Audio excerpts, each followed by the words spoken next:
Labas, čia Gediminas Grinevičius, verslo treneris, kaip laikaisi? Ir šiandien noriu su tavimi pakalbėti apie tai, kaip tavo tapatybė daro įtaką tam, kaip kiti žmonės elgesi su tavimi. Tad jeigu žiūri šį video įrašą, padaryk man paslaugą, parašyk grotelės įrašas į komentarus. Jei esi naujas arba nauja, jeigu pirmą kartą žiūri vieną iš mano video, būčiau labai dėkingas, jeigu parašytum naujas arba naujai komentarus.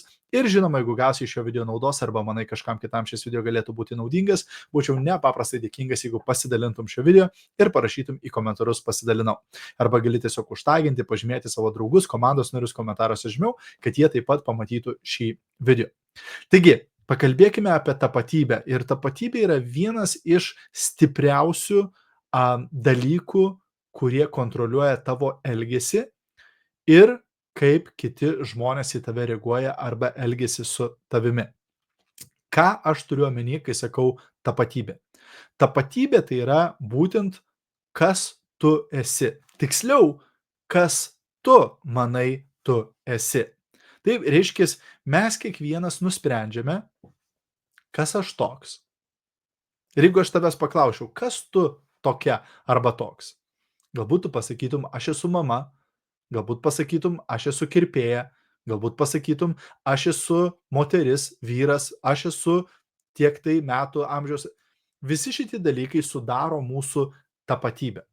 Bet dar svarbiau yra negatyvūs dalykai, kuriuos mes priimame arba sakome apie save. Įsivaizduok, jeigu tu sakytum, aš esu nevykėlis ar aš esu nevykėlė. Kas atsitinka? Tada tu ir elgsies, kaip elgesi nevykėlis. Ir dar svarbiau, kad kai tu priimi tokį sprendimą, kai tu priimi tokią tapatybę, tu nesąmoningai ištransliuoji tą energiją, nevykėlio energiją. Ir tada su tavimi kiti žmonės irgi elgiasi kaip su nevykėliu. Kodėl dažnai matom, kad žmonės, pavyzdžiui, turi vienas skyrybas, užmezga kitus santykius, vėl skyrybos, užmezga kitus santykius, vėl skyrybos? Dėl to, kad kol tas žmogus pats nepasikeičia, tol jo gyvenimas kartojasi. Taip, kai sako, kol tu neišmoksti pamokos, gyvenimas tave vis grąžina atgal į tą pačią situaciją. Būtent kol mes patys nepakeičiame, kaip žiūrim į save, kiti žmonės nepradės į mus kitaip žiūrėti. Ir tai yra labai labai svarbu ir versle, ir santykiuose, ir visur kitur. Būtent dažnai žmogus žiūri į save, pavyzdžiui, kaip į aš esu neturtingas. Ir jeigu tu žiūri į save kaip į neturtingas, kaip į vargšas, kaip į skurdus žmogus, kas atsitiks?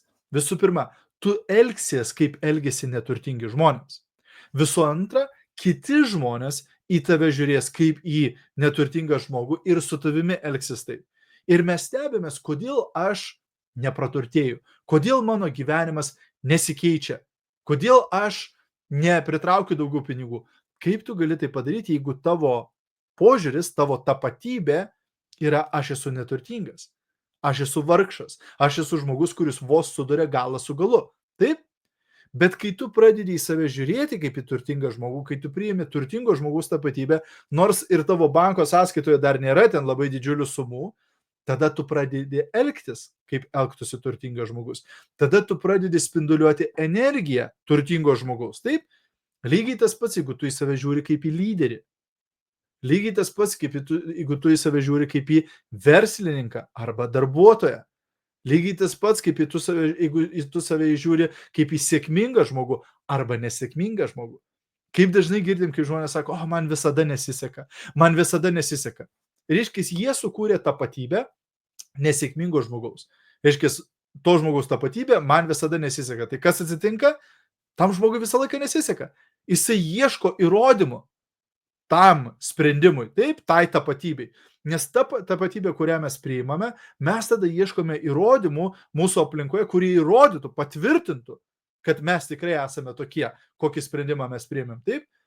Dėl to, jeigu tu nori keisti savo rezultatus, jeigu tu nori keisti savo gyvenimą, pirmiausia, turi pakeisti savo tapatybę.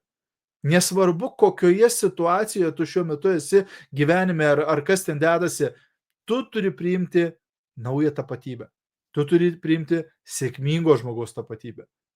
Tu turi priimti turtingo žmogaus tapatybę. Tu turi priimti pasitikinčio savimi žmogaus tapatybę. Taip? Ir kaip mes keičiame savo tapatybę? Būtent dalykais, kuriuos mes sakome savo. Tikrink savo vidinį dialogą. Ką tu sakai, kai tu kalbi su savimi? O, man nepavyks, o aš nesugebėsiu, ne, turbūt čia nesigaus. Ką tu darai? Tu kuri savo tapatybę. Lygiai tas pats, jeigu tu sakai, aš sugebėsiu, man pavyks, niekas manęs nesustabdys, nesvarbu, kas įvyktų, aš vis tiek pasieksiu savo tikslą, aš esu sėkmingas žmogus, aš esu lyderis, aš esu... Taip? Tada tu priimsi tokią tapatybę. Tai, ką tu kartoji pastoviai, kai kalbi su savimi, tai ir tampa tavo tapatybė.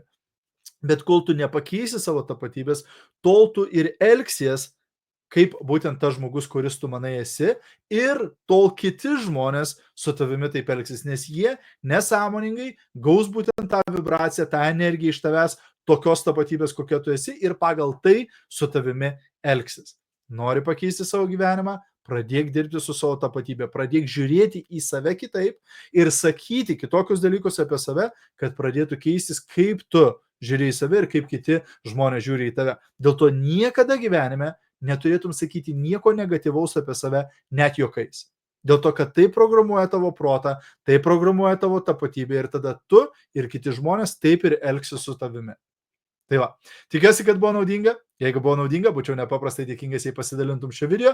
Ir taip pat kviečiu tave į naują 90 dienų iššūkį, kuris startuoja balandžio 8 dieną. Tai yra 10 000 sekėjų per 90 dienų. Jeigu nori ženkliai padidinti savo sekėjų kiekį ir pritraukti žymiai didesnę auditoriją, daugiau klientų, daugiau komandos narių, daugiau fanų, tada kviečiu tave į šį iššūkį. Spausk nuorodą šio video aprašyme, ten rasi visą informaciją ir šiuo metu gali įsigyti šitą iššūkį pačia žemiausia early bird kaina. Pasimatysime iššūkio viduje. Iki viso.